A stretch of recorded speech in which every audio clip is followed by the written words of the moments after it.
Today we have here the Samsung's latest iteration of their flagship and possibly the last S series phone. This is the new Galaxy S7 Edge. Without further delay, let's see what's there in for us.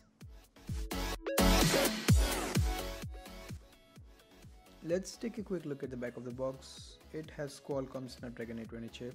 We have 4GB RAM, 5.5-inch Quad HD screen, 12MP dual pixel rear camera and 5 megapixel front camera.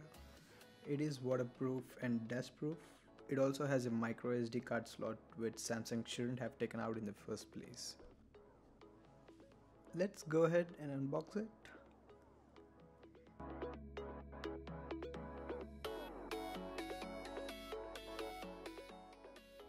We can see the Samsung changed their boxing style. It's not the wood colored box which we generally see. This has much premium feel to it.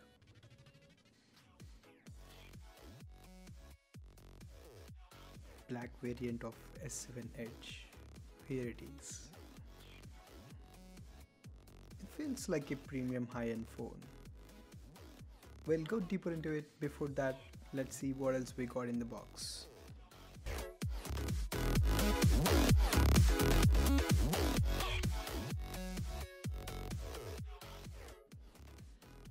This is manual set and pin for the SIM slot.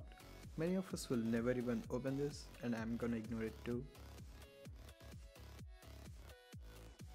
Here is the standard Samsung fast charger.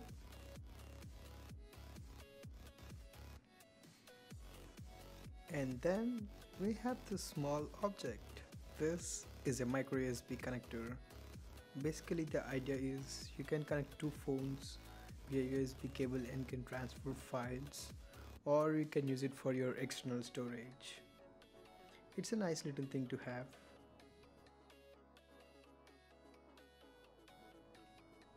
We have the standard earbuds that comes with the Samsung flagships, which sound pretty average. Nothing fancy here.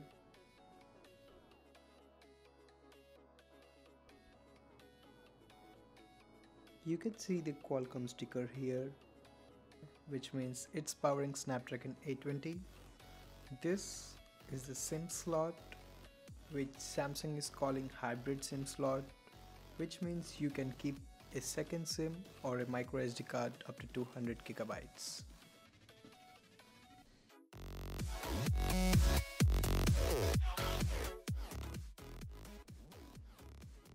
Phone looks beautiful from the first glance. Let's fire it up.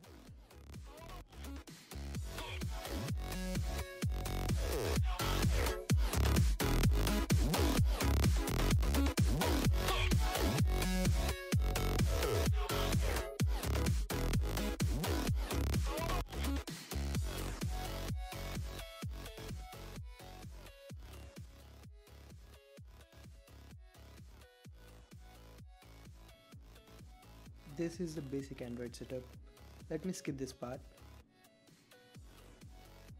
We have the typical Samsung architecture here. There is a 5 megapixel front facing camera, earpiece and the two sensors. The edge screen is just beautiful from both sides. We have a 3.5mm jack, speaker and just USB, not USB Type-C. I guess it's because of VR, no big deal. They flattened out the fingerprint sensor and it feels nice. We have a glossy back which makes this a fingerprint magnet. I think you may probably want to use a skin for this. Edges on the back are also curved, which makes it comfortable in the hand. Camera bump is a huge improvement. Do you remember the bump on S6 Edge Plus? Well, they certainly flattened it out, not to the surface, but to a level where it will not bother us. The first thing that comes to your mind looking at this phone is display. It's absolutely stunning. Samsung is the undisputed master in the display. Note that I have backed up my apps during the installation, so some of these are not bloatware, but they're my personal apps. To see the colors, let's play a 4K video and see how it looks.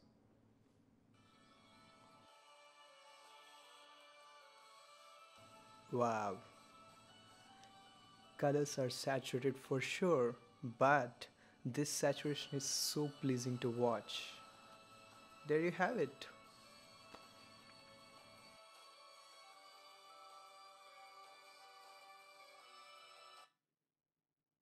We have a new feature this time called Always On Display. We can toggle this option in the notification bar. It gives you time, date and battery, or calendar, or you can place an image. It doesn't take much battery at all. In fact, it took only 8% of my battery for an entire day.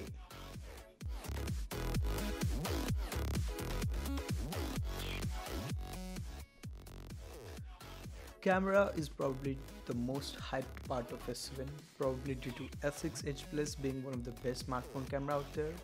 We have different modes like manual or live broadcast and a couple of other modes here. You can shoot in 4K or lower resolution if you want. It can autofocus a tracking object. It can save in RAW format. If you go fully manual, I can say you can get very creative.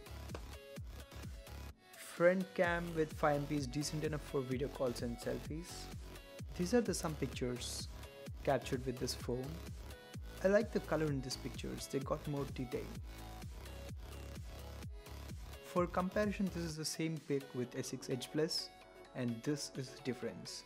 You can see clearly how superior this camera is to the previous one. Low light photography is good, but if you want a midnight pic, they are just okay. I love this camera overall. It will be my point and shoot camera for my trips.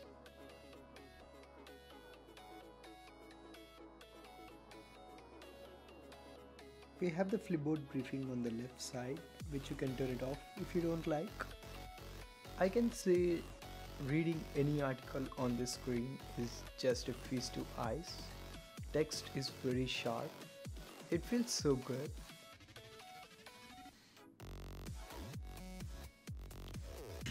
If you are a gamer like me, it's pretty obvious this phone will handle the games very smoothly. But what's exciting is the options they give us while playing the game. You can choose no alerts during the game, maybe if it's a weekend. And let me show the game tools.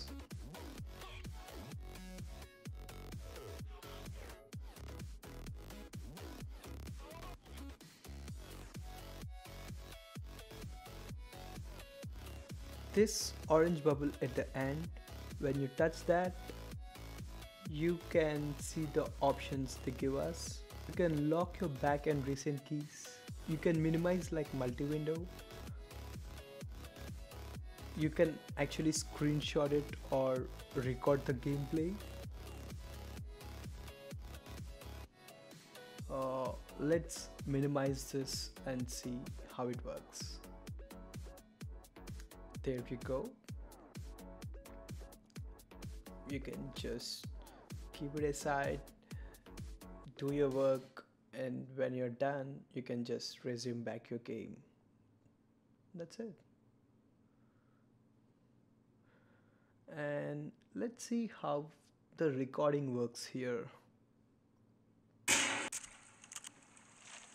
This is the output file of the game recording.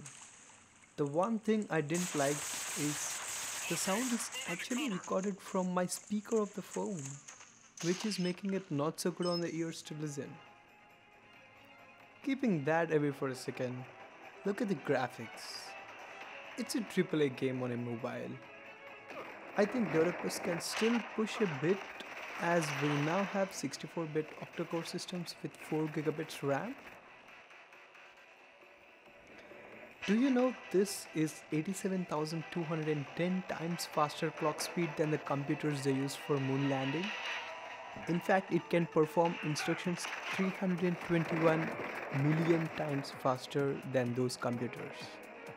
That's the power almost each one of us have in our pockets today.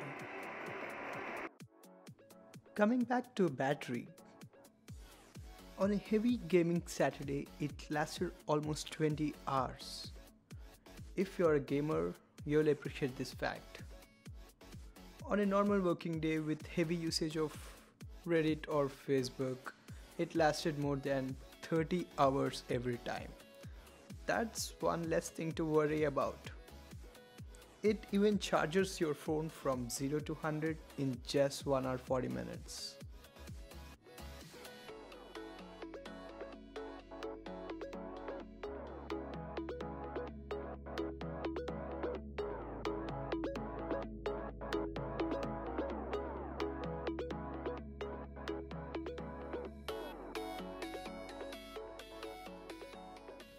Finally, we knew this is water resistant and I want to drop this into a bowl of water for now, though I have many fun ideas later.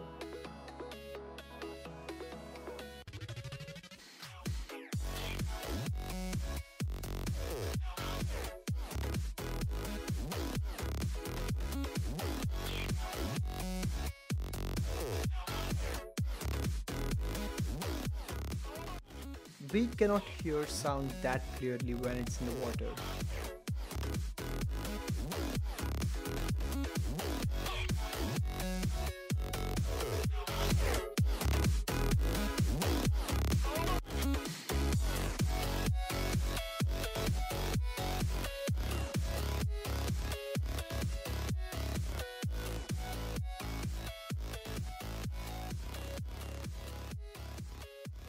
This is a good thing to play around with. Just for fun, you can wash your phone under a tap of water if you want.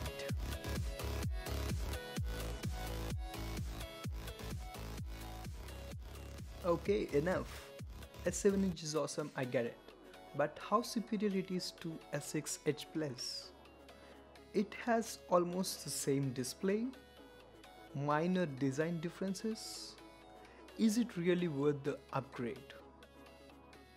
Here are my reasons for who want or don't want to buy the S7 Edge. I would say if you have greater than or equal to 3 want to buys, go for it. If you already have greater than or equal to 3 want to buys in your phone, or greater than or equal to 2 don't want to buys, you can drop it. If you ask me to close this review with one final phrase, I would say almost perfect.